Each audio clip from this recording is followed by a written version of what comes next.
Bismillahirrahmanirrahim. Assalamualaikum warahmatullahi wabarakatuh. Innal hamdalillah nahmaduhu wa nasta'inuhu wa nastaghfiruh wa na'udzu billahi min shururi anfusina wa min sayyiati a'malina. May yahdihillahu fala mudilla lahu wa may yudlil fala hadiya lahu. Asyhadu an la ilaha illallah wahdahu la syarika lahu wa asyhadu anna Muhammadan 'abduhu wa rasuluh. Rabbi shrah li sadri wa yassir li amri wahlul 'uqdatam min lisani yafqahu qawli. Amma ba'd. Alhamdulillah, jemaah yang dimuliakan Allah Subhanahu wa taala. Kita panjatkan kesyukuran kita terhadap Allah Subhanahu wa taala dengan nikmat keimanan dan juga nikmat kesihatan. Kita dapat bersama sekali lagi pada malam ini, iaitu malam ke-23 Ramadan. Mudah-mudahan setiap usaha yang kita letakkan dengan penuh keimanan, dengan penuh pengharapan, akan diberikan ganjarannya oleh Allah Subhanahu wa taala dan akan diberikan pengampunan daripada Allah Subhanahu wa taala. Seperti mana Aisyah radhiyallahu anha, isteri baginda sallallahu alaihi wasallam, beliau mengatakan yang diriwayatkan dalam Bukhari dan Muslim, taharrau lailatul qadar. Nabi sallallahu alaihi wasallam dia memerintahkan Aisyah radhiyallahu anha untuk taharrau, iaitu carilah malam al-qadar. Fil witri, dalam malam-malam ganjil, minal ashril awakhir min Ramadan, dalam 10 malam yang terakhir di bulan Ramadan. Dan mudah-mudahan dengan peringatan ini kita dapat lebih berikan tumpuan pada malam-malam ini, dan mudah-mudahan ibadah kita dapat laksanakan dengan lebih tekun, dengan lebih ikhlas, dengan mengharapkan kita mendapat menemui malam Al-Qadar dan sentiasa istiqamah dengan ibadah kita terhadap Allah Subhanahu wa taala. Jadi insya-Allah tazkirah yang ringkas yang akan saya sampaikan pada malam ini berjudul kesan orang menunaikan solat. Jadi insya-Allah perbahasan pada malam ini saya ingin kongsikan hadis.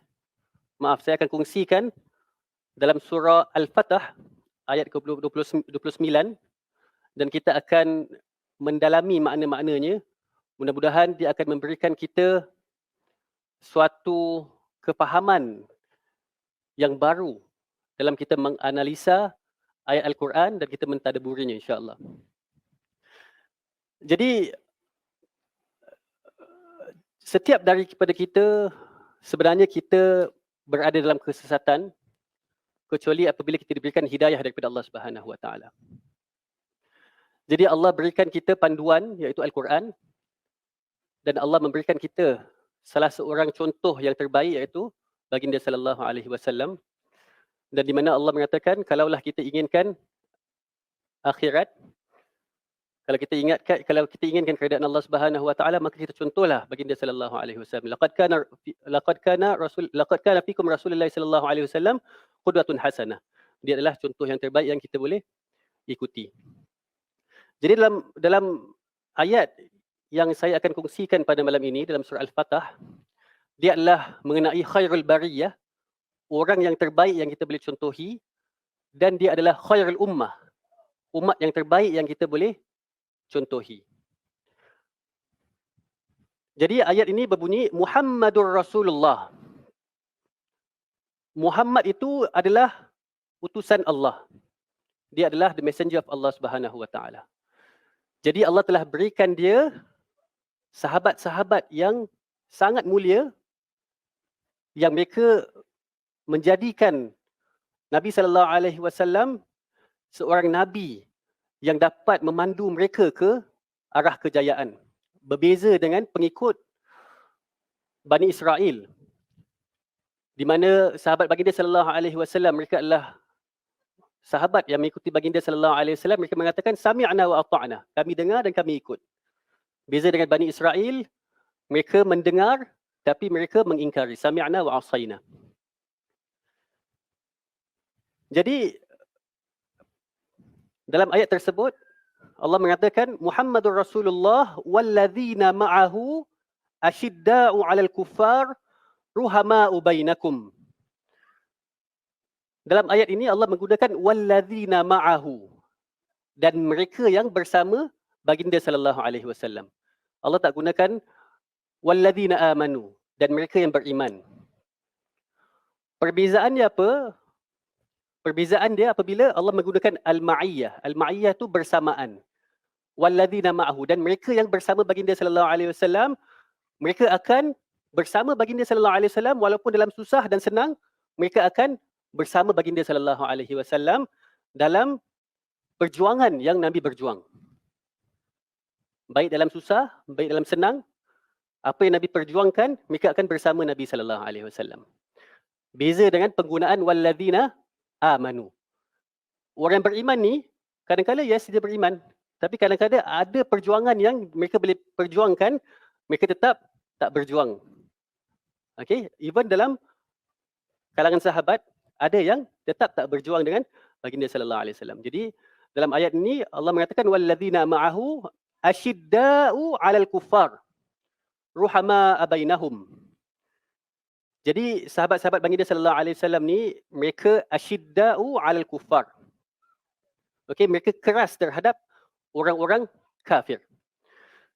Jadi kita nak kena faham konteks ayat tersebut di mana kekerasan yang diberikan dia sebenarnya bukan kepada non-Muslims. Especially kita hidup dekat konteks Singapore ni, dia bukan kembali kepada non-Muslims tapi dia kembali kepada alladzina yasudduna an sabilillah. Mereka adalah orang-orang yang menentang agama Islam. Itu yang dia keras. Okay, ini adalah the companionship di mana orang yang menentang Islam, dia keras dengan orang-orang tu. Malah kalau orang non-Muslim biasa, kita diajarkan untuk berbuat baik kepada mereka. Ruhama'a bainahum, dan sesama mereka, mereka bersama, mereka berlemah lembut. Mereka mengasihani satu sama lain. Okey, di mana terdapat dalam sebuah hadis di mana Nabi mengatakan masalul mu'minina fi tawadihim wa tarahumihim wa ta'atufihim masalul jasad idza ishtaka minhu adwan tada'a lahu sa'irul jasadi bis-sahri wal humma. Nabi mengatakan sebenarnya kita adalah satu umat seperti satu badan. Kalau salah satu anggota kita merasa sakit, maka anggota lain akan merasa sakit. Begitulah kasih sayang yang diterapkan antara sahabat baginda sallallahu alaihi wasallam antara satu sama lain. Satu rasa sakit, lagi satu rasa sakit. Satu tak senang, dia rasa tak senang. Kalau kawan kita senang, kita pun rasa senang. Ruhama'a bainahum. Keadaan dia macam mana? Secara zahirnya, yang diterangkan dalam ayat tersebut, tarahum ruk'an sujjadan yabtaghuna fadlan minallahi wa ridwana. Ini adalah amalan zahirnya. Mereka akan lihat daripada kalangan-kalangan sahabat tu, mereka akan bersujud. Tarahum ruk'an, ruku'. Sujjadan, dan sujud. Fadlam minallahi wa ridwana, mengharapkan kurniaan Allah Subhanahu wa taala dan keridaan Allah Subhanahu wa taala. Simahum fi wujuhihim min atharis sujud. Jadi kesan daripada sujud para sahabat ni dia terlihat di wajah-wajah mereka. Ini pun kita nak kena faham. Simahum fi wujuhihim. Kesan kecantikan tu ternampak di mukanya, bukan di dahinya. Kadang-kadang kita salah faham, kita ingatkan, okey, orang ni orang yang ahli ibadah. Pasal apa? Ada kesan sujud dekat dahi dia. Kan? Ada yang sampai sanggup sujud dekat tempat yang keras dan sebagainya untuk nampakkan tanda sujud kan? Mungkin ni ada some misconception, tapi ini bukanlah makna dia lah. Makna dia sebenar adalah kesan kita sujud kepada Allah Subhanahu wa taala itu adalah posisi di mana kita paling dekat dengan Allah Subhanahu wa taala sebagai seorang hamba, dan apabila kita mendapati kesusahan, itulah masanya untuk kita luahkan kepada Allah Subhanahu wa taala, dan walaupun kita dalam lowest position tapi kita in the highest position of spirituality. Jadi kesan dia adalah pada paras wajahnya di hadapan Allah Subhanahu wa taala. Perbuatan dia akan sama juga seiring dengan iman. Dia akan melakukan ikut perintah Allah Subhanahu wa taala, dia akan mengikuti syariat berdasarkan sunnah yang diajarkan oleh baginda sallallahu alaihi wasallam dan sebagainya. Dzalika masaluhum fit Taurat wa mathaluhum fil injil kazar'in akhraja syat'ahu fa'azarahu fastaghladha fastawa ala suqih. Sama juga yang ditulis dalam Taurat dan Injil, dia seumpama tanaman di mana ia dituai dengan tuaian yang baik. Yu'jibuz zarra'u liyaghlidha fihi al-kuffar. Okey, jadi kalau kita lihat tuaian yang Nabi tuai kepada sahabat baginda sallallahu alaihi wasallam, dia bermula daripada Mekah hingga ke akhir hayat baginda sallallahu alaihi wasallam. Begitulah kita akan nampak development dia.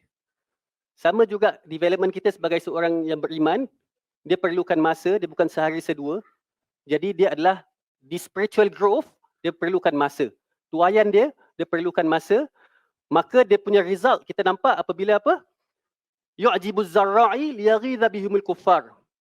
Apabila baginda sallallahu alaihi wasallam melihat sahabat-sahabat baginda ni sallallahu alaihi wasallam, mereka mendapatkan tuaian yang begitu kuat, akidah yang begitu kuat.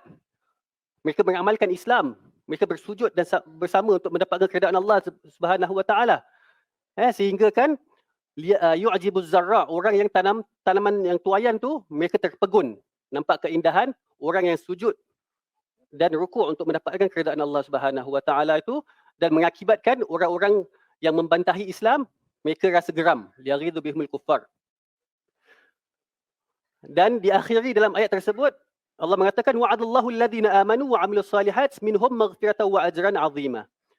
Dan janji Allah Subhanahu wa taala kepada mereka yang beriman dan beramal saleh, mereka akan diberikan keampunan daripada Allah Subhanahu wa taala dan ganjaran yang agung.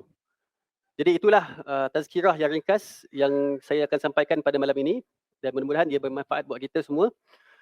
Wassalamualaikum warahmatullahi wabarakatuh.